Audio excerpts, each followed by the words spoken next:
The church bells had just finished ringing when Simone Washington's phone buzzed with a text message that would change everything. Standing at the altar in her grandmother's ivory lace wedding dress, she looked radiant under the soft morning light streaming through the stained glass windows. 200 guests sat in the wooden pews behind her, their excited whispers filling the sacred space. The photographer had just finished adjusting his camera angle to capture what should have been the most beautiful moment of her life. But Todd wasn't there. Simone's hands trembled as she read the message on her phone screen. "Can't do this. Sorry. Taking the honeymoon trip with Bethany instead. You deserve better than me anyway." The words blurred as tears filled her brown eyes. Bethany. Her own maid of honor who had mysteriously disappeared an hour before the ceremony. The officiant, Reverend Johnson, cleared his throat gently. "Is everything all right, dear?" Simone looked up at the expectant faces in the congregation. Her mother Grace sat in the front row, her face shifting from confusion to concern. Todd's parents were nowhere to be seen. The realization hit her like cold water. They had known. Everyone in Todd's family had known he wouldn't show up, and they had simply stayed home. "Ladies and gentlemen," Simone's voice cracked as she spoke into the microphone. "I'm afraid there won't be a wedding today. Todd has decided not to go through with the ceremony." Gasps echoed through the church. Some guests pulled out their phones to take pictures of her humiliation. Others whispered loudly about what a scandal this would become in their small town. Simone felt her legs wobble beneath her as the full weight of public embarrassment crashed down on her. That's when she noticed him. A man in an elegant navy suit sat alone in the back pew. He had kind blue eyes and neatly styled brown hair. Unlike everyone else, he wasn't gawking or whispering. Instead, he was watching her with genuine concern, as if he wanted to help but wasn't sure how. Simone gathered the long train of her dress and began the longest walk of her life down the aisle toward the church doors. Each step felt heavier than the last. The guests' stares burned into her back. Someone's child started crying, adding to the chaos of voices and camera clicks. The stranger in the navy suit stood up as she approached his row. "Excuse me," he said quietly, stepping into the aisle. "I know this is probably the worst day of your life, but I have a car outside. Would you like me to drive you somewhere away from all this?" Simone paused, looking into his honest face. Something about his voice was steady and calming. "I don't even know you. My name is Jonathan Pierce. I was invited as someone's plus one, but right now I think you need a friend more than anything else." He gestured toward the doors where she could see some guests already heading out, probably to spread the gossip around town. "I promise I'm just offering to help you get away from here with some dignity." Simone felt a wave of gratitude wash over her. This stranger was offering her exactly what she needed most, an escape from the nightmare her wedding day had become. "Thank you," she said, accepting his offer. "I would really appreciate that." Jonathan gently took her arm to steady her as they walked toward the exit together. She noticed he positioned himself slightly behind her, creating a barrier between her and the curious stares of the remaining guests. When they reached the doors, he held them open and guided her toward a modest black sedan parked across the street.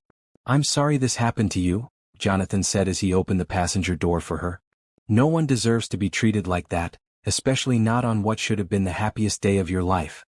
Simone carefully arranged her dress in the car seat, grateful for his thoughtfulness. "I should have seen it coming. Todd had been acting strange for weeks, but I thought it was just pre-wedding nerves." Jonathan started the car and pulled away from the church.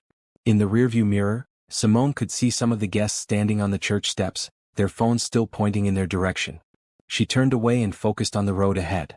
"Where would you like me to take you?" Jonathan asked. "Home? Or somewhere else where you can have some space to think?"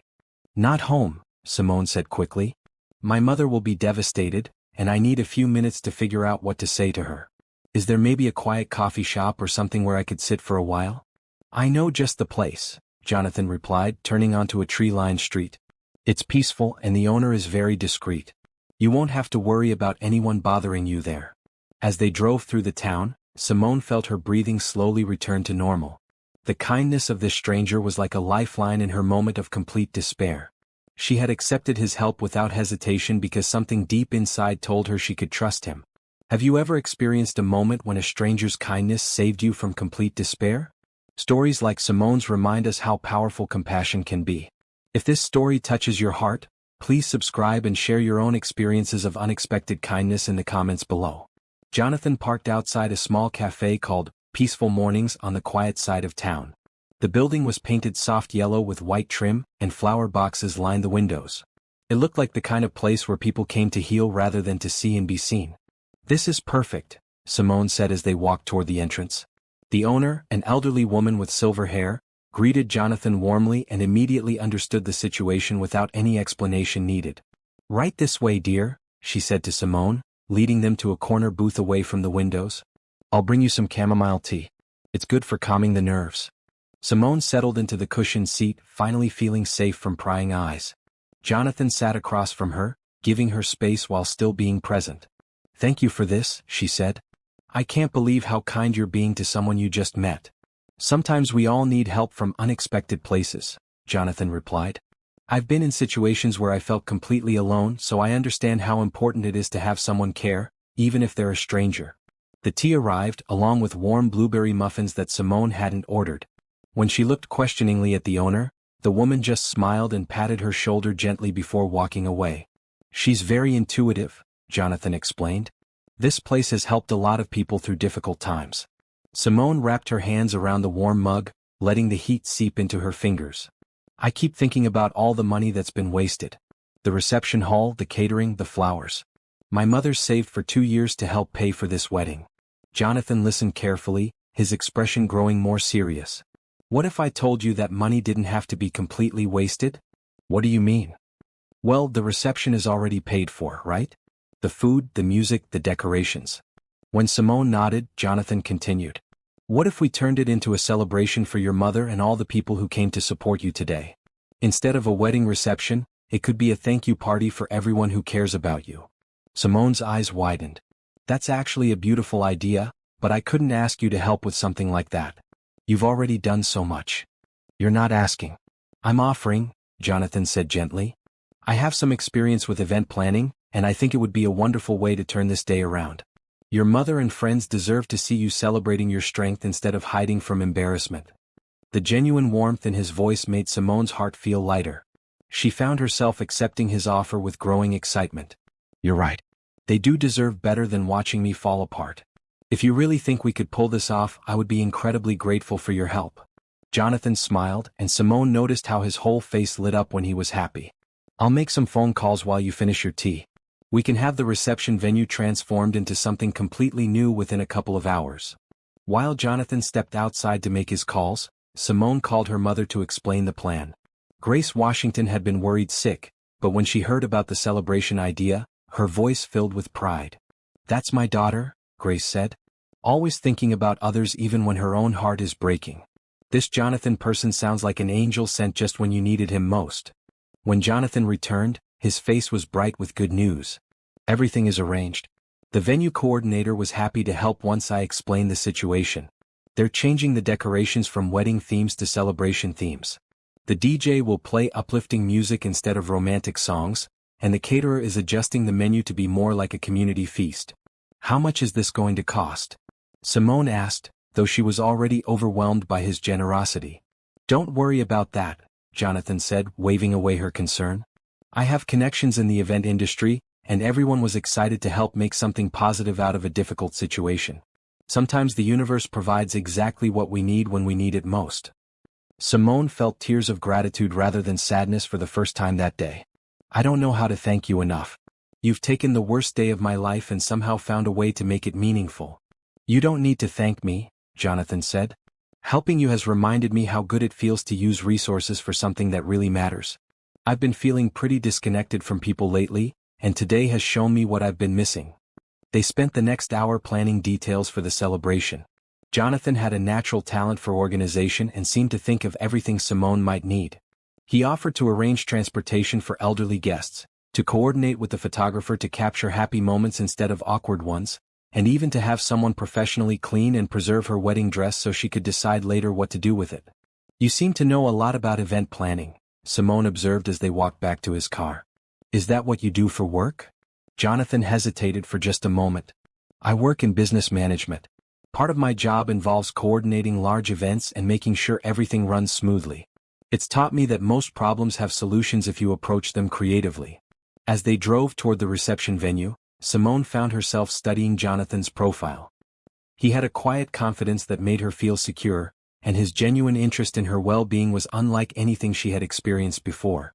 Todd had always made her feel like she needed to earn his attention, but Jonathan simply gave his freely. "Can I ask you something?" Simone said as they pulled into the venue parking lot. "Of course. Why are you doing all this for someone you just met?" "Most people would have offered to drive me home and considered their good deed done for the day." Jonathan turned off the engine and looked at her thoughtfully. "I guess because I know what it feels like to be surrounded by people but still feel completely alone. Today when I saw you standing at that altar, I recognized something in your face that I've seen in my own mirror. I wanted to make sure you knew that someone cared about what happened to you." His honesty touched something deep in Simone's heart. "Well, your kindness has meant everything to me today. I hope someday I can return the favor and help you feel less alone too." "I think you already have," Jonathan said softly. 3 weeks after the celebration that had turned her worst day into something meaningful, Simone was sitting in her small apartment sorting through bills when Jonathan called. The transformed reception had been beautiful, with all her friends and family dancing and laughing until late into the evening. Her mother had cried happy tears, and even some of Todd's relatives who had shown up apologized for his behavior and stayed to celebrate her strength. "Hi Jonathan," she answered, genuinely happy to hear his voice. They had talked several times since that day, and she had come to value his friendship deeply. "Hi Simone. I hope I'm not bothering you, but I have something I'd like to discuss with you. Do you have a few minutes?" "Of course. What's on your mind?" "Well, I know you mentioned that you're a kindergarten teacher, and I also know that losing your job because of all the wedding drama has put you in a difficult financial position." Simone had confided in him about how Todd's public humiliation of her had made her position at the small private school uncomfortable, leading to her resignation. "I'm managing," Simone said, though they both knew that wasn't entirely true. "I work for a company that has an education outreach program," Jonathan continued. "We develop learning resources for underprivileged children and coordinate with schools to provide better educational opportunities. I think your background in early childhood education would make you perfect for this type of work." Simone felt a flutter of excitement. "That sounds amazing. What kind of position are you thinking about?" "Program coordinator. You would design educational activities, work with schools in low-income areas, and help develop curriculum that makes learning more engaging for kids who might not have access to quality educational resources otherwise." "Jonathan, that sounds like a dream job for me. Are you sure they would consider someone with my limited experience?" "I'm positive," Jonathan said confidently. "I've already spoken with the hiring team about you. They're impressed by your educational background and your passion for helping children. The position comes with a competitive salary and full benefits. Would you be interested in interviewing for it?" Simone felt overwhelmed by his continued generosity. "Yes, absolutely. I would be incredibly grateful for this opportunity. When can I meet with them?" "How about tomorrow morning? I can pick you up and drive you to the office for the interview." "I accept with all my heart," Simone said.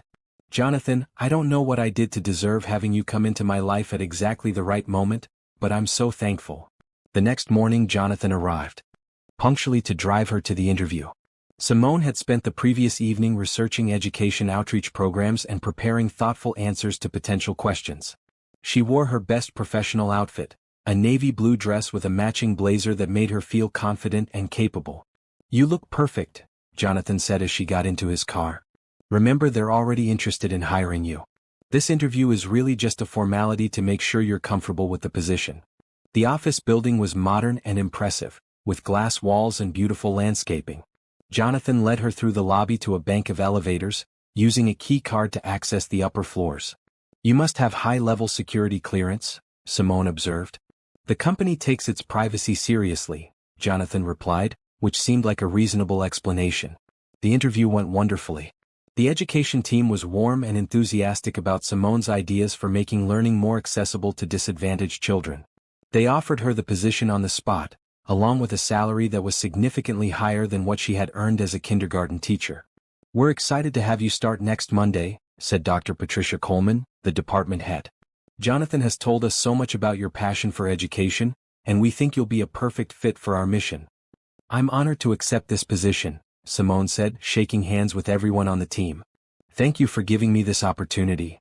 As they left the building, Simone turned to Jonathan with tears of joy in her eyes.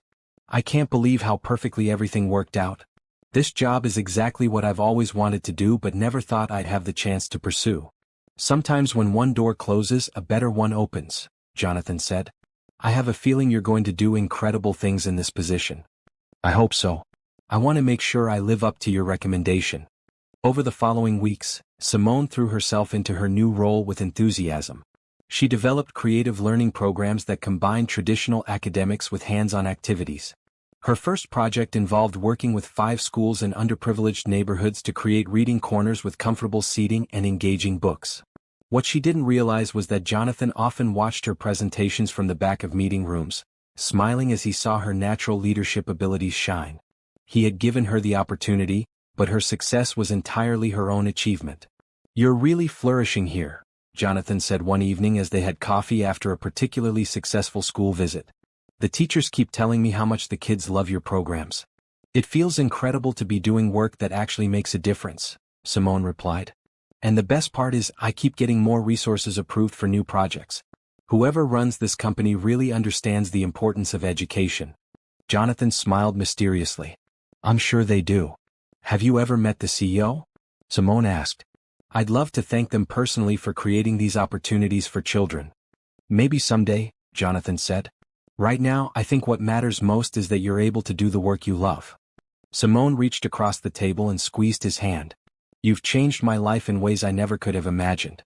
I was so lost after what happened with Todd, and you've helped me find a path that's better than anything I had planned before." "You've changed my life too," Jonathan said quietly. "Watching you help those children has reminded me why the work we do here matters so much." As they walked to his car, Simone felt a deep sense of contentment. She had a job she loved, a growing friendship with someone who genuinely cared about her well-being, and hope for a future that felt bright and full of possibility. "Jonathan," she said as he started the engine, "I want you to know that accepting your help has been one of the best decisions I've ever made." "I'm glad," he replied, his voice warm with affection. "I have a feeling this is just the beginning of wonderful things for you." 2 months into her new position, Simone had become one of the most respected members of the education outreach team. Her innovative programs had increased reading scores in 3 schools by over 20%, and she had successfully secured funding for computer labs in 2 more schools. What made her happiest, though, was her growing friendship with Jonathan. They had started meeting for coffee every Friday evening to discuss her work week, but their conversations had gradually expanded to include books they were reading, movies they enjoyed, and their dreams for the future.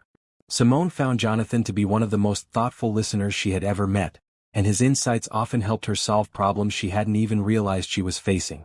"I've been thinking about our conversation last week," Jonathan said as they sat in their usual corner booth at Peaceful Mornings.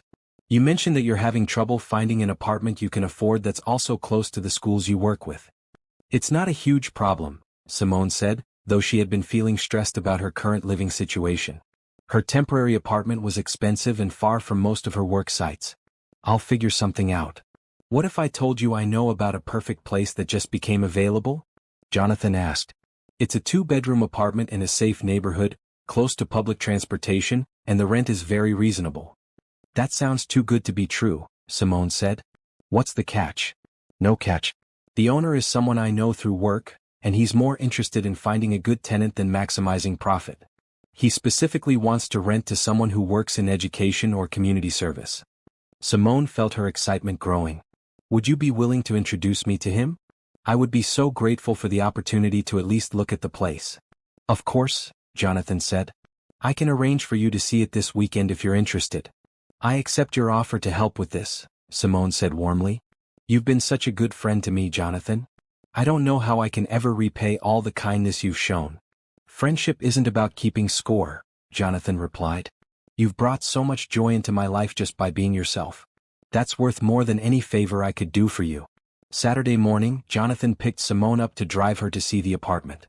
The neighborhood was lovely, with tree-lined streets and small local businesses. The building itself was well maintained, with a small garden in the front and large windows that let in plenty of natural light. "This is beautiful," Simone said as they walked up the front steps. "Are you sure the rent is really affordable?" "I'm sure," Jonathan said, using a key to open the front door. "The owner is more concerned with having responsible tenants who will take care of the place." The apartment exceeded all of Simone's expectations. It had hardwood floors, a modern kitchen, and a second bedroom that would be perfect for a home office where she could work on her educational materials. The rent was almost half what she had been paying for her temporary place. "I love it," Simone said, looking out the bedroom window at the small garden below. When can I meet the owner to discuss the lease? Actually, Jonathan said, pulling some papers from his jacket pocket, he's prepared the lease already. He told me that anyone you recommended would be welcome here. Simone read through the lease agreement carefully. Everything was standard and fair, with no hidden fees or unusual requirements. This is incredible, Jonathan. I accept this offer with complete gratitude. Your friend is very generous to offer such reasonable rent. He believes in helping good people succeed, Jonathan said.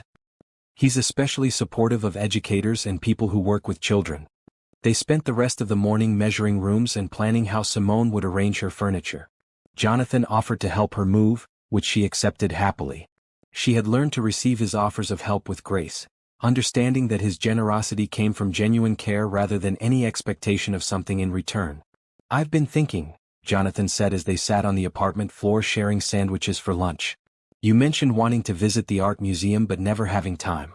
Would you like to go together next weekend? I would love that, Simone said. I haven't been to a museum in years. It sounds like the perfect way to spend a Saturday. Great. There's a special exhibition on children's book illustrations that I thought you might enjoy, given your work in education. Their museum visit the following Saturday turned into one of the most enjoyable days Simone had experienced in months. Jonathan was knowledgeable about art history, and he shared interesting stories about various pieces without ever sounding pretentious. They spent hours wandering through different galleries, discussing their favorite works and discovering shared interests they hadn't known they had. Look at this, Simone said, stopping in front of a painting of children reading under a large oak tree. This is exactly what I want to create in the school gardens. Outdoor reading spaces where kids can connect with nature while they learn. That's a wonderful idea, Jonathan said. Have you thought about proposing it as a new program? I wouldn't know how to get funding for something like that, Simone admitted. What if I helped you put together a proposal? Jonathan offered. I have experience with grant writing and project funding. We could research similar programs and put together a compelling case for why outdoor education spaces would benefit the children. Simone turned to face him, her eyes bright with excitement. You would really help me with something like that? Absolutely. I think your vision for combining education with nature could make a real difference for these kids. Then I accept your offer with enthusiasm, Simone said. Working with you on this project sounds like it could be amazing. As they walked through the museum's sculpture garden, Simone found herself noticing how comfortable she felt with Jonathan. Their conversations flowed naturally, and he had a way of encouraging her ideas that made her feel more confident and creative than she had in years. Thank you for bringing me here today, she said as they sat on a bench surrounded by flowering trees. This has been exactly what I needed. Thank you for coming with me, Jonathan replied. I haven't enjoyed a museum visit this much in a long time. You see things in ways that make me appreciate art differently. I hope we can do more things like this together, Simone said. I really value our friendship, Jonathan. You've helped me discover parts of myself I didn't even know existed. I feel the same way, Jonathan said softly. You've reminded me how important it is to connect with people who share your values and passions. As they drove home that evening, Simone felt a deep sense of contentment. Her new apartment would be ready for her to move into the following week. Her work was fulfilling and successful, and she had developed a friendship that brought joy and meaning to her life. For the first time since her wedding day disaster, she felt genuinely excited about her future. 3 months had passed since Simone started working at the education outreach program, and she had never been happier with her professional life. Her outdoor learning proposal, developed with Jonathan's help, had been enthusiastically approved, and she was now managing the installation of garden classrooms at 6 different schools. Miss Washington, when will the butterfly garden be ready? Asked 5-year-old Amara during Simone's visit to Lincoln Elementary. I want to read my book to the butterflies. Very soon, sweetheart, Simone promised, her heart warming at the child's excitement. Next week, we'll plant all the flowers that butterflies love most. After her school visit, Simone met Jonathan at their usual coffee shop to update him on the project's progress. She had grown to treasure these weekly meetings, where she could share her successes and challenges with someone who truly understood her passion for education. The children are so excited about the gardens, she told Jonathan as they settled into their corner booth. But I'm running into a problem with funding for the additional supplies we need. What kind of supplies? Jonathan asked, leaning forward with interest. Books mainly. I want to create weather-resistant book collections for each outdoor classroom so children can read outside year-round. I also need funding for art supplies so kids can create nature journals and document what they learn in the gardens. Jonathan nodded thoughtfully. How much would all of that cost? About $15,000 total for all 6 schools, Simone said. I've been applying for grants, but the process is slow, and I'd love to have everything ready when the gardens are finished. What if I told you I knew someone who might be willing to fund the entire project? Jonathan asked. Simone's eyes widened. Seriously? Who? There's a benefactor I know through work who specifically supports educational initiatives. They prefer to remain anonymous, but they've been very impressed with your garden classroom concept. Jonathan, that would be incredible, Simone said, hardly able to believe such good fortune. I would accept that offer with complete gratitude. These children deserve to have access to quality books and art supplies. I'll arrange for the funding to be transferred this week, Jonathan said. The donor also wanted me to ask if you'd be interested in expanding the program to additional schools next year. Absolutely, Simone said without hesitation. I can already see how much these outdoor classrooms are going to mean to the children. If we could bring this program to more schools, we could help thousands of kids develop a love of learning. I'll let them know you're interested in expansion, Jonathan said with a smile that seemed particularly pleased about something. Later that week, Simone received notification that the funding had been approved and transferred. She immediately began ordering books and supplies, working with local vendors to ensure everything would be ready for the garden installations. I still can't believe how generous this anonymous donor is, Simone said to Jonathan as they watched children at Martin Luther King Elementary help plant sunflowers in their new outdoor classroom. Whoever they are, they're changing these kids' lives. I'm sure they feel the same way about the work you're doing, Jonathan replied, watching as a group of second graders carefully watered their newly planted seeds. Can I ask you something? Simone said as they walked through the garden space together. Of course. You always seem to know about these funding opportunities and generous benefactors. Do you work in philanthropy or grant management? I realize I don't know much about the specifics of your job. Jonathan paused near a bench where children would soon be able to sit and read under the shade of a maple tree. I work in various aspects of business development and community investment. Part of my role involves connecting worthwhile projects with people who have the resources to support them. That makes sense, Simone said. You're really good at it. These children are so lucky that you understand the importance of educational programs. The following month, Jonathan made another offer that took Simone by surprise. They were having dinner at a small restaurant near her new apartment when he brought up the subject of field trips. I've been thinking about your students, he said. Many of them have never been to places like science museums, art galleries or historical sites, right? That's true, Simone confirmed. Most of these schools don't have funding for educational field trips. It's one of the things that makes me saddest about the inequality in education. What if we could arrange sponsored field trips for all the schools in your program? Jonathan asked. Transportation, admission fees, educational materials, everything included. Simone set down her fork, staring at him in amazement. Jonathan, do you understand how much that would cost? We're talking about hundreds of children across 6 schools. The same anonymous benefactor I mentioned before has specifically expressed interest in funding educational experiences outside the classroom, Jonathan explained.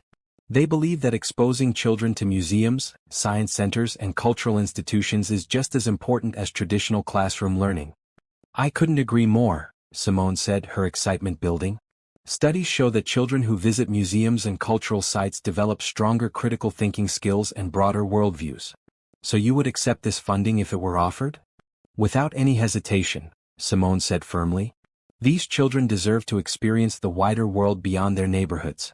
I accept this generous offer with complete gratitude. Perfect. I'll arrange for the field trip funding to be set up through the education department. You can start planning trips for the spring semester. Over the next few weeks, Simone threw herself into planning educational field trips that would complement the outdoor classroom curriculum. She arranged visits to the Natural History Museum for children studying plant life cycles, trips to the Art Museum for students learning about color and creativity, and visits to the Science Center for kids exploring weather patterns. Miss Washington, said 8-year-old Jaden after their first museum visit, I never knew there were so many different kinds of butterflies in the whole world. I want to read every book about butterflies now. That's exactly what we hoped you'd say, Simone replied, her heart full of joy at his enthusiasm. That evening she called Jonathan to share the success of their first field trip. The children were absolutely amazed by everything they saw. Several of them have already asked their teachers if they can do research projects on what they learned today. That's wonderful, Jonathan said. The benefactor will be thrilled to hear how much the children are benefiting from these experiences. I wish I could thank them personally, Simone said. Whoever this person is, they're making dreams come true for children who might never have had these opportunities otherwise. I think knowing that the programs are successful is thanks enough for them, Jonathan replied. Some people prefer to help quietly without recognition. As Simone prepared for bed that night, she reflected on how dramatically her life had changed since that awful day at the church. What had started as the worst humiliation of her life had led to meaningful work, financial stability, and a friendship with someone who consistently encouraged her to dream bigger and reach higher. She had learned to accept generosity with grace, understanding that sometimes accepting help allowed others to experience the joy of making a positive difference. The anonymous benefactor, whoever they were, was clearly someone who understood that investing in education was investing in the future. Thank you, she whispered into the darkness, hoping somehow her gratitude would reach the mysterious person who had made so many wonderful things possible. Spring arrived with an explosion of color in the garden classrooms, and Simone's program had become a model that other cities were interested in replicating. She had been invited to speak at education conferences and had even been featured in a magazine article about innovative outdoor learning environments. I still can't believe all this success started with a conversation about wanting to create reading spaces under trees, Simone said to Jonathan as they walked through the Lincoln Elementary garden where children were reading quietly among the blooming flowers. Good ideas have a way of growing when they're properly nurtured, Jonathan replied, watching a group of kindergartners share a picture book about bees while sitting on small wooden benches surrounded by lavender plants. Speaking of growth, Simone said, I have some exciting news. Dr. Coleman has asked me to present our program to the board of directors next month. If they approve it, we could expand to 20 more schools next year. That's incredible, Simone. I'm sure they'll be impressed by everything you've accomplished. I hope so. I've been working on the presentation for weeks, but I'm nervous about speaking to such high-level executives. You'll be perfect, Jonathan assured her. You have passion, data to support your programs, and real evidence of success. What more could they want? That evening, Simone was home working on her presentation when her phone rang. The caller ID showed her mother's number. Hi, Mom, she answered. How are you? I'm fine, sweetheart, but I have some news that might upset you, Grace Washington said carefully. Todd came by the house today. Simone felt her stomach drop. What did he want? He said he's been trying to reach you for weeks. He wants to apologize and ask for another chance. Mom, I hope you told him that's never going to happen. Of course I did. But Simone, he seemed different. Desperate, almost. He kept saying he made the biggest mistake of his life and that he realizes now how much he loves you. Simone rubbed her temples, feeling a familiar stress headache beginning. It's too late for apologies. I've moved on with my life, and I'm happier than I've ever been. I told him that, but he said he's not giving up.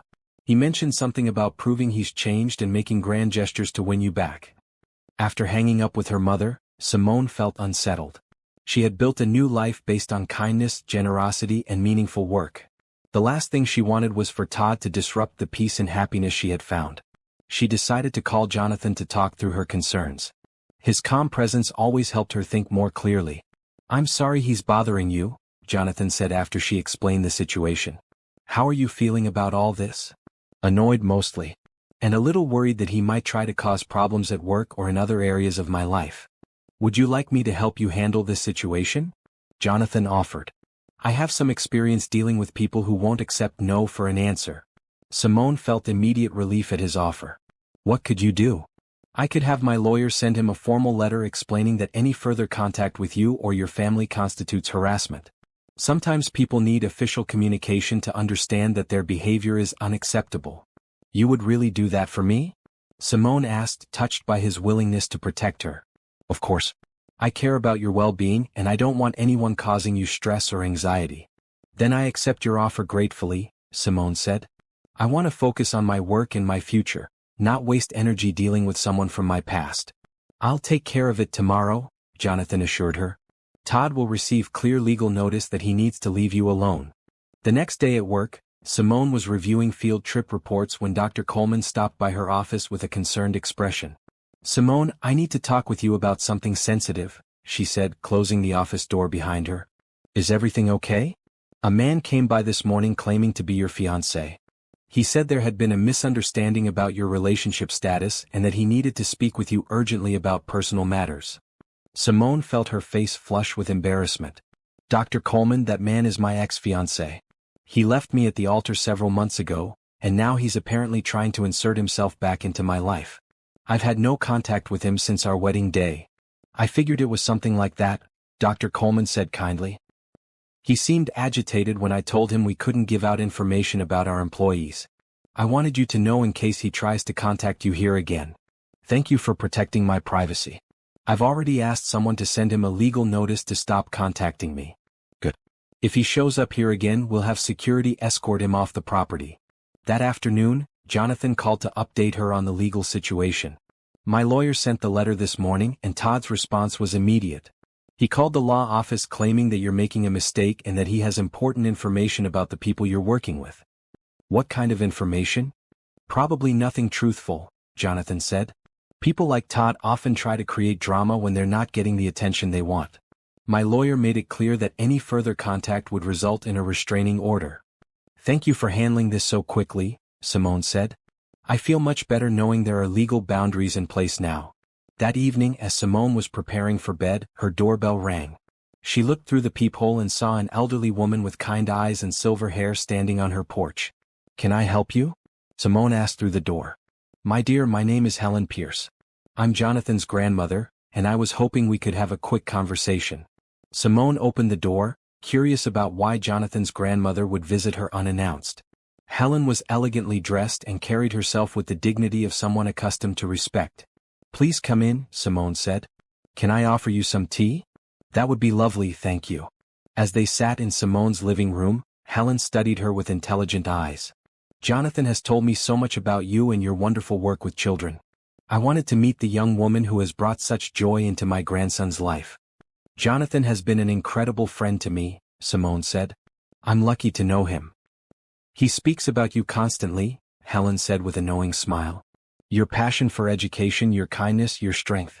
I haven't seen him this happy in years. I'm glad our friendship has been positive for him. He's certainly been a blessing in my life. Helen leaned forward slightly. My dear, there's something I think you should know about Jonathan. Something he's been struggling with how to tell you. Simone felt a flutter of concern. Is he okay? Is something wrong? Nothing's wrong exactly. But Jonathan hasn't been entirely honest with you about who he is and what he does for work. What do you mean? Helen took a deep breath. Jonathan is the CEO of Pierce Industries. He owns the company where you work, and he's been the anonymous benefactor funding all your educational programs. Simone stared at her, feeling as if the ground had shifted beneath her feet. That's impossible. Jonathan works in business development. He's not wealthy. His car is modest, his clothes are normal. He's worth several $1 billion, my dear. But he's also one of the loneliest people I know. When he met you, he was desperate to be valued for who he is as a person rather than what he owns. So he kept his identity secret. He's been lying to me for months? Simone asked, her voice barely above a whisper. Not lying exactly. Everything he's told you about caring for you and believing in your work is completely true. He just hasn't told you the whole truth about his circumstances. Simone felt overwhelmed by this revelation. The anonymous benefactor who had changed her life was Jonathan himself. All his offers of help, all the funding for her programs, all the opportunities that had seemed too good to be true, they were coming from someone who had been deceiving her about his identity. Why are you telling me this? Simone asked. Because Jonathan is in love with you and he's terrified that when you learn the truth, you'll think he was manipulating you or trying to buy your affection. I wanted you to hear it from someone who knows his heart. Helen reached over and patted Simone's hand gently. He's a good man who's made some questionable choices about honesty. But his feelings for you are genuine, and his support for your work comes from genuine admiration for what you're accomplishing. After Helen left, Simone sat alone in her apartment, trying to process everything she had learned. Jonathan Pierce, billionaire CEO. The man who had rescued her from the worst day of her life was one of the wealthiest people in the country, and he had been pretending to be an ordinary business employee. She thought about all their conversations, all the times he had seemed to know exactly how to help her, all the mysterious funding sources that had made her dreams possible. It all made sense now, but it also made her question everything she thought she knew about their relationship. Tomorrow she would have to face Jonathan knowing the truth about who he really was. Simone spent a sleepless night thinking about Helen's revelation. By morning, she had decided that she needed to hear Jonathan's explanation directly before making any judgments about his deception. When he called to arrange their usual Friday coffee meeting, she suggested they meet at her apartment instead. "Is everything okay?" Jonathan asked when he arrived, immediately sensing her serious mood. "I think we need to talk," Simone said, gesturing for him to sit on her couch. "Your grandmother visited me last night." Jonathan's face went pale. "Helen came here? What did she tell you?" "She told me that you're Jonathan Pierce, CEO of Pierce Industries. She told me that you're worth billions of dollars and that you've been the anonymous benefactor funding all my educational programs." Jonathan closed his eyes and took a deep breath.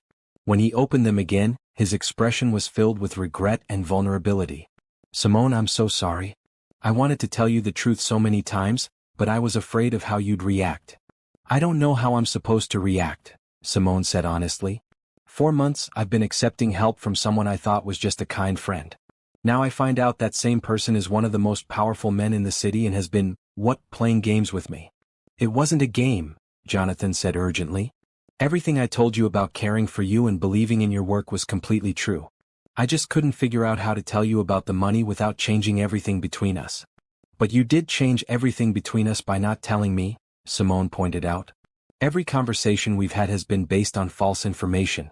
Every time I've thanked you for your help, I was actually thanking my boss." Jonathan leaned forward, his hands clasped tightly together.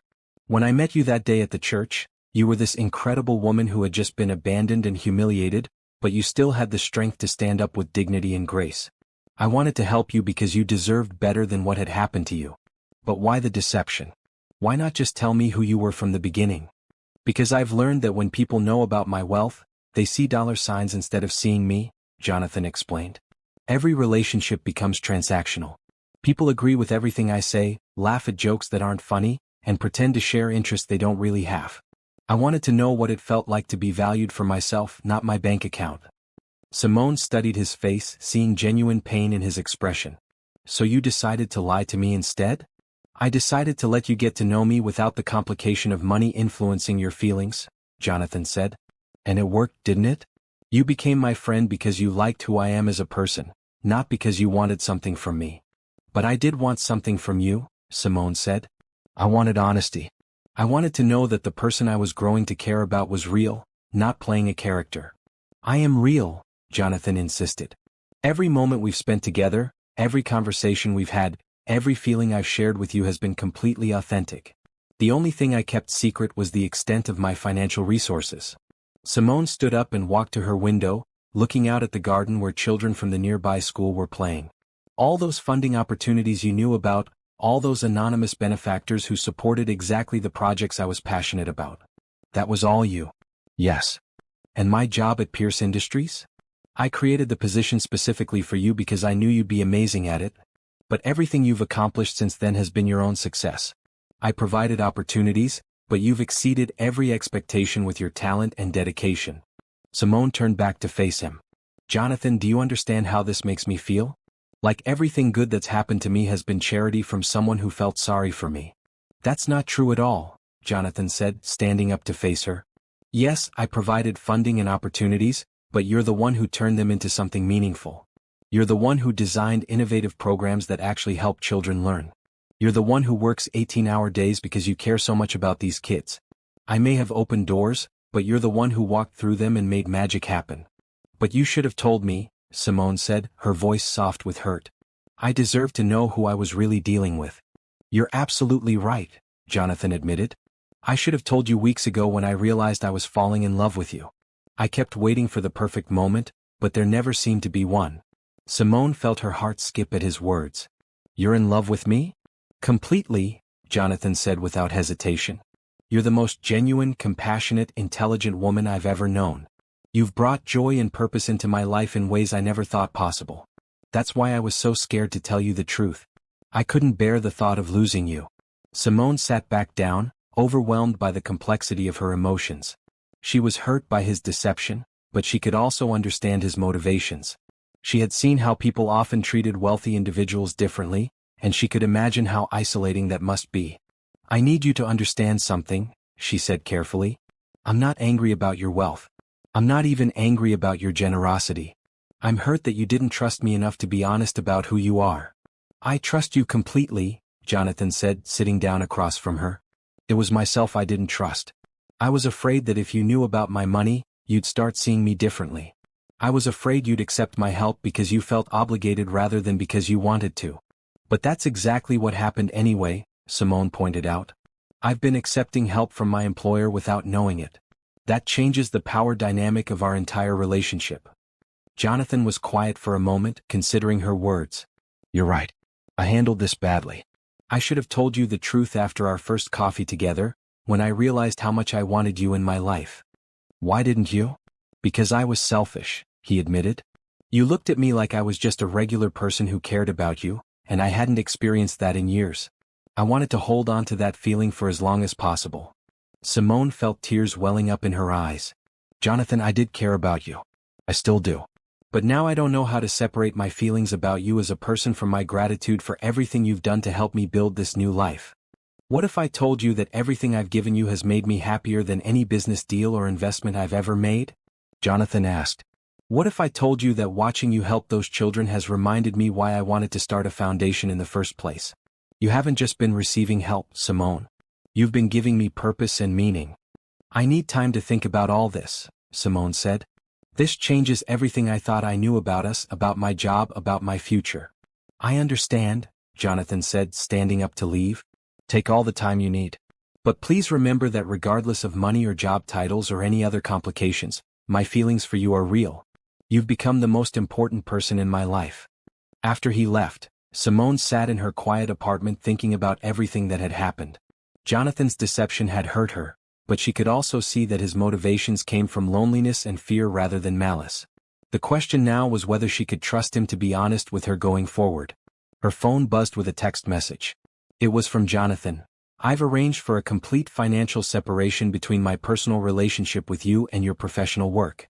Whatever you decide about us, your job and programs are secure and independent. You've earned everything you've achieved. Simone smiled despite her confusion. Even now, even when she was angry with him, Jonathan was trying to protect her and ensure she felt secure. Maybe that said something important about who he really was. Have you ever discovered that someone you cared about was hiding a major part of their identity? Relationships built on partial truths can be complicated to navigate. If you're invested in Simone and Jonathan's story, please subscribe and share your thoughts about whether love can overcome deception when the intentions are good. After a week of careful consideration, Simone called Jonathan and asked him to meet her at the coffee shop where they had shared so many meaningful conversations. She had spent hours walking through the garden classrooms, talking with her mother, and reflecting on everything she knew about Jonathan's character. Thank you for agreeing to see me, Jonathan said as he sat down across from her. He looked tired, as if he hadn't been sleeping well. I've been doing a lot of thinking, Simone said. About you, about us, about everything that's happened. And what have you concluded? I've concluded that you made a mistake by not telling me the truth earlier, but I also understand why you made that choice. Simone wrapped her hands around her coffee mug, gathering her thoughts. I've also realized that everything I fell in love with about you had nothing to do with your wealth. Jonathan's eyes lit up with hope. You fell in love with me? Yes, Simone said with a smile. I fell in love with your kindness, your intelligence, your genuine care for other people, and your ability to see possibilities where others see problems. Those qualities aren't related to how much money you have. So where does that leave us? Jonathan asked carefully. I think it leaves us with a choice, Simone replied. We can let your deception destroy what we've built together, or we can commit to complete honesty going forward and see what our relationship can become. I choose honesty, Jonathan said immediately. I choose building a future with you based on truth and trust. Then I choose to give us a real chance, Simone said. But I need you to promise me something. Anything. I need you to promise that from now on, you'll trust me enough to be completely honest about everything. No more secrets, no more protecting me from information you think might upset me. I promise, Jonathan said solemnly. No more secrets. Simone reached across the table and took his hand. Good. Because there's something I want to tell you too. What's that? I love you too, Jonathan Pierce. Not because you're wealthy, not because you've helped me, but because you're a good man who makes me want to be the best version of myself. Jonathan lifted her hand to his lips and kissed it gently. I love you, Simone Washington. More than I ever thought it was possible to love someone. They spent the rest of the afternoon walking through the downtown area, talking about their hopes for the future and sharing stories they hadn't told each other before. Jonathan told her about his childhood, his relationship with his grandmother, and his struggles with loneliness despite being surrounded by people who wanted things from him. Simone shared her dreams for expanding educational opportunities and her fears about whether she was capable of handling such large-scale projects. "There's something I want to ask you," Jonathan said as they paused on a bridge overlooking the river that ran through their city. "What is it? Would you like to come to dinner with my grandmother this weekend? She's been wanting to get to know you better, and I think you'd really enjoy each other's company." "I would love that," Simone said. "I liked her when she visited me, even though I was overwhelmed by what she was telling me." "She's going to adore you," Jonathan said. "She's already told me several times that you're the best thing that's ever happened to me." Sunday evening, Jonathan picked Simone up for dinner at Helen's elegant but comfortable home. The older woman greeted them warmly and had prepared a meal of Simone's favorite foods, which Jonathan had apparently mentioned to her. "I owe you an apology, my dear," Helen said as they sat down to eat. "I probably should have encouraged Jonathan to tell you the truth instead of taking matters into my own hands." "I'm glad you told me," Simone replied. "I think I needed to hear it from someone other than Jonathan so I could process the information objectively." "You're very wise," Helen said approvingly. "And very forgiving. My grandson is lucky to have found someone with such a generous heart." After dinner, Helen showed Simone photo albums from Jonathan's childhood, sharing stories about his character and values that helped Simone understand him even better. "He's always been someone who cares deeply about helping others," Helen explained, pointing to a picture of teenage Jonathan volunteering at a soup kitchen. "Even when he was young, he understood that having advantages meant having responsibilities. That's one of the things I love most about him," Simone said. "His generosity comes from genuine compassion, not from wanting recognition or control." "Exactly," Helen said with satisfaction. "I can see why he fell in love with you. You understand his heart." As they drove home that evening, Jonathan reached over and took Simone's hand. "Thank you for being so wonderful with Helen. She hasn't been this happy in years." "She's incredible," Simone said. "I can see where you get your wisdom and kindness." "There's something else I want to discuss with you," Jonathan said as they pulled into Simone's driveway. "Something about your work." "What about it?" "I want to offer you the position of Director of Educational Innovation for Pierce Industries. It would involve overseeing all our education-related philanthropy and developing new programs like the garden classrooms on a national scale." Simone turned to face him in surprise. "Jonathan, that sounds like an incredible opportunity, but are you sure you want to mix our personal and professional relationships like that?" "I've thought about it extensively," Jonathan said. "You're the most qualified person I know for this type of work, and your vision for education reform could benefit millions of children. This offer isn't about our relationship. It's about your extraordinary talents and the difference you could make." "What about Dr. Coleman and the current education team?" "Dr. Coleman has been hoping to transition to a research role, and the rest of the team would work under your direction. You'd have complete autonomy to develop programs and allocate resources as you see fit." Simone considered the offer carefully. It would mean tremendous responsibility, but also the opportunity to help children on a scale she had never imagined possible. "If I accept this position, I want to make sure there are clear professional boundaries," she said. "When we're at work, you're my colleague, not my boyfriend." "Agreed," Jonathan said with a smile. "So does that mean you accept?" "I accept with excitement and gratitude," Simone said.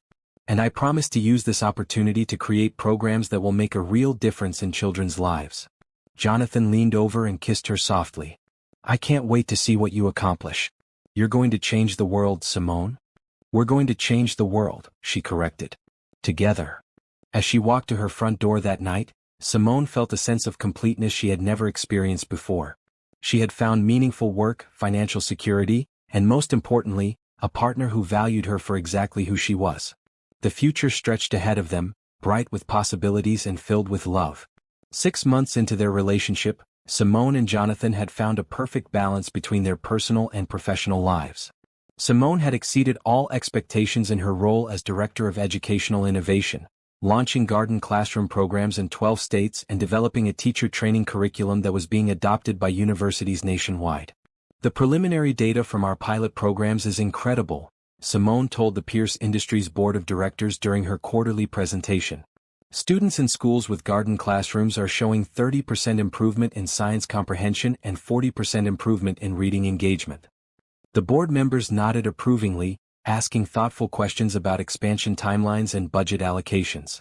Jonathan sat at the far end of the conference table, maintaining the professional distance they had agreed upon while clearly being proud of her accomplishments. "Miss Washington," said board member Patricia Chin, "the foundation world is taking notice of your innovative approaches. We've received inquiries from 3 other major philanthropic organizations about collaboration opportunities. I'd be interested in exploring partnerships that could benefit more children," Simone replied. "My goal is to make quality outdoor education accessible regardless of a family's economic situation." After the meeting, Jonathan waited until the conference room was empty before approaching Simone. "You were brilliant in there," he said. "I'm continually amazed by your vision and leadership." "Thank you, but remember our agreement about keeping work and personal separate," Simone said with a playful smile. "You can tell me how amazing I am when we get home." "Speaking of home," Jonathan said, his expression becoming more serious, "there's something I've been wanting to discuss with you." "What is it?" "My lease is up next month and I've been thinking about looking for a new place. Something with more space for entertaining and maybe room for a home office where you could work on your program materials." Simone felt her heart speed up. "Are you asking what I think you're asking?" "I'm asking if you'd like to look for a place together. Officially move in together and start building a shared life." "Jonathan, I would love that," Simone said, accepting his offer with joy. "I've been hoping you'd suggest it because I wasn't sure how to bring it up myself." "Really? You've been thinking about it too?" "Every morning when you leave for your own apartment, I wish you were just going to another room instead," Simone admitted.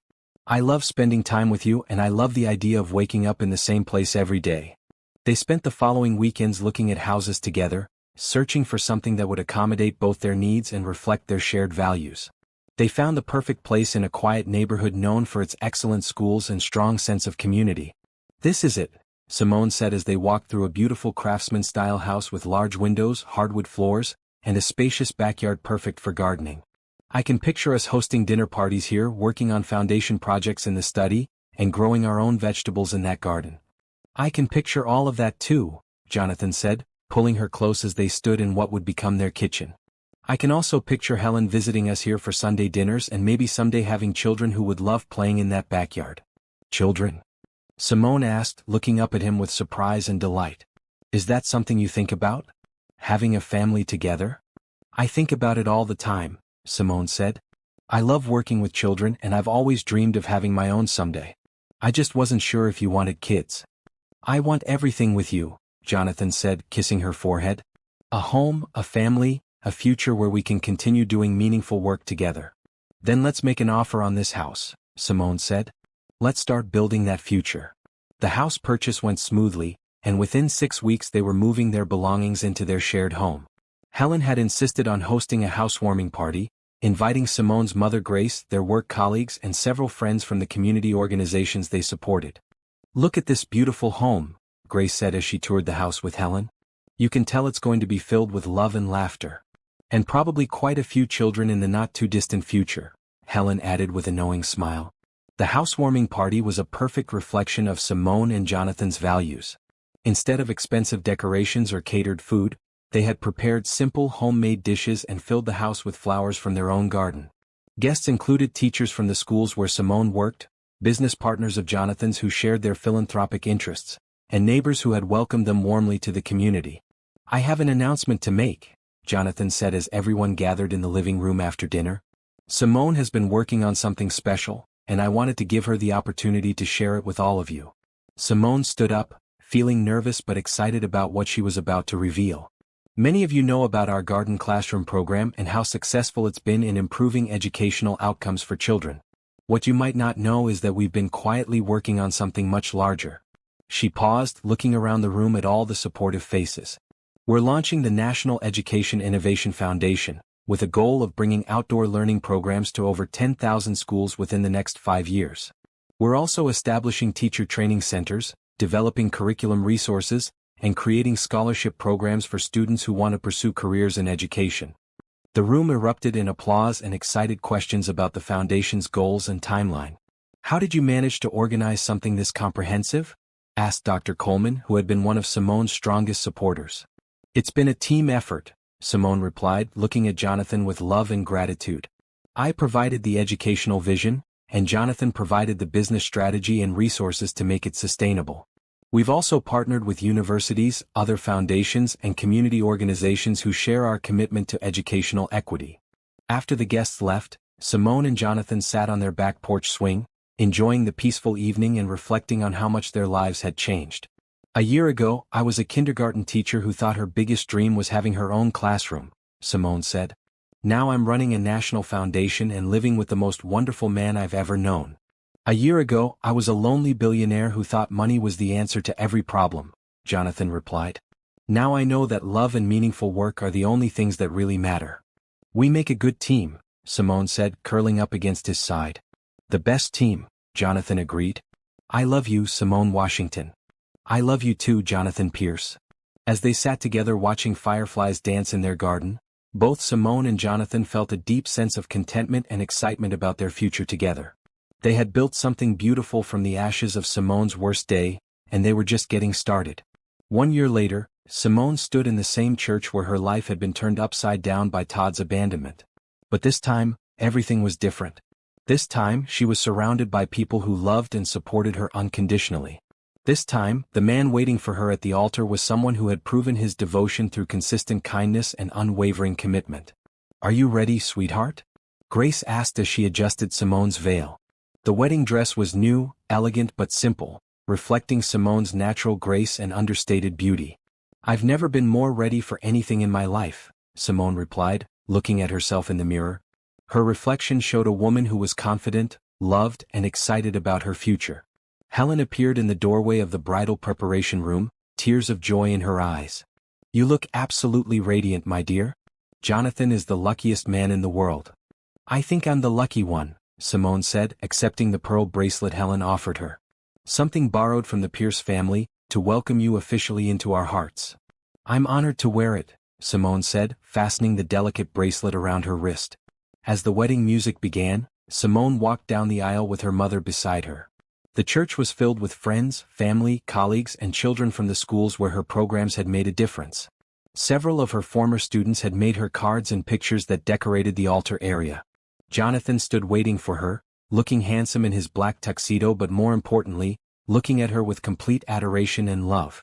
When their eyes met, Simone felt the same flutter of happiness she had experienced every day since they had committed to building a life together. Dearly beloved, Reverend Johnson began, we are gathered here today to witness the marriage of two people who have shown us all what it means to turn adversity into blessing, individual success into shared purpose, and personal love into service to others.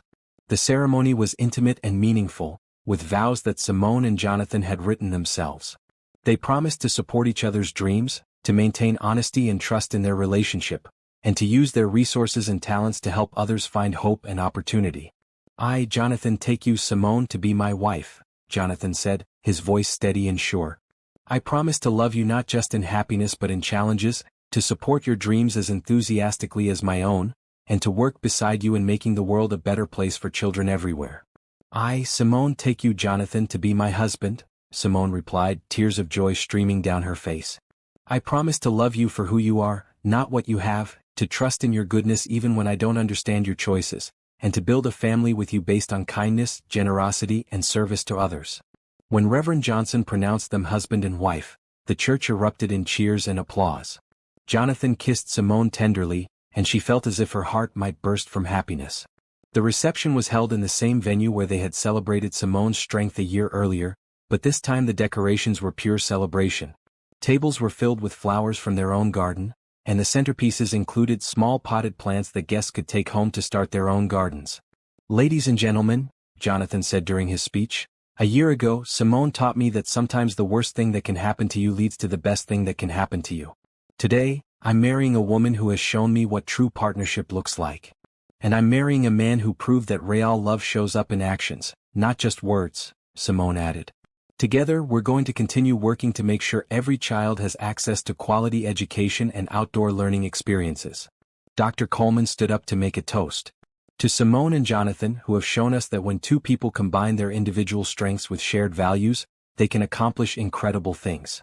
The National Education Innovation Foundation has already changed thousands of children's lives, and we can't wait to see what you accomplish together as a married couple. As the evening continued with dancing and celebration, Simone found herself surrounded by children from various schools who had participated in the garden classroom programs. They had made her a scrapbook filled with drawings, photos, and thank you notes. "Miss Simone," said 8-year-old Maria, "my teacher said you and Mr. Jonathan are going to help even more kids learn about plants and reading outside." "That's right," Simone said, kneeling down to Maria's level. "We want every child to have the chance to learn in beautiful outdoor spaces. Will you come visit our new garden when it's finished?" "I wouldn't miss it for the world," Simone promised. Later that evening, as Simone and Jonathan danced their first dance as husband and wife, they talked quietly about their hopes for the future. "I have a confession," Jonathan said as they swayed to the soft music. "What's that?" "I've already started setting aside funds for college scholarships for any children we might have someday. I want them to know that education is the most valuable gift we can give them. And I've been researching homeschool curricula that incorporate outdoor learning," Simone admitted. "I want our children to grow up understanding that the whole world is their classroom." "We're going to be great parents," Jonathan said confidently. "Yes, we are," Simone agreed. "But first, we're going to be great partners in the work we're already doing." As the reception wound down, Simone took a moment to stand outside and look at the stars. She thought about how dramatically her life had changed since that terrible day when Todd had abandoned her. What had seemed like complete devastation had actually been the beginning of everything wonderful in her life. "No regrets?" Jonathan asked, joining her outside. "None at all," Simone said, leaning against his chest. "If Todd hadn't left me at the altar, I never would have met you. I never would have discovered my passion for educational innovation. I never would have learned how much joy there is in helping others." "So we owe him a thank you note?" Jonathan joked. "Maybe a thank you card," Simone laughed. "A very small one." A year after their wedding, Simone and Jonathan were hosting Sunday dinner at their home when Helen made an announcement that surprised everyone. "I've received some interesting correspondence," she said, pulling an elegant envelope from her purse. "It seems that Jonathan has a half-brother he's never met." "What?" Jonathan asked, nearly dropping his fork. "Apparently your father had a relationship before he met your mother and there was a child. This young man has been researching his family history and recently discovered the Pierce connection." Simone reached over and took Jonathan's hand, sensing his mixture of excitement and nervousness. "He's requested a meeting," Helen continued. "His name is Michael Thompson, he's 31 years old and he works as a social worker in Chicago. Based on his letter, he seems like a wonderful young man who's interested in family connection, not financial gain. What do you think?" Jonathan asked Simone. "I think family is always worth exploring," she replied. "And if he's a social worker, he probably shares our values about helping others. Then let's invite him for dinner next month," Jonathan decided. "I'd love to meet my brother." As they continued their meal, Simone reflected on how their story had evolved from a single act of kindness to a life filled with love, purpose, and now the promise of extended family. She had learned to accept generosity gracefully, to trust in love even when it seemed too good to be true, and to believe that hope and kindness could truly change the world. "What are you thinking about?" Jonathan asked, noticing her contemplative expression. "I'm thinking about how every good thing in our life started with someone offering help and someone else accepting it with gratitude," Simone said. "Your kindness to me, my willingness to trust you, our decision to work together, even this potential relationship with your brother. It's all built on people saying yes to possibilities." "Here's to saying yes to possibilities," Jonathan said, raising his glass. "To saying yes," Simone agreed, clinking her glass against his. Outside their window, the garden they had planted together was thriving, and somewhere across the country children were reading books under trees in outdoor classrooms that had been built with love, determination, and the belief that every child deserved to learn in beauty. Their story was far from over, but it was perfect in its imperfection, complete in its ongoing growth, and filled with the kind of love that makes the whole world brighter.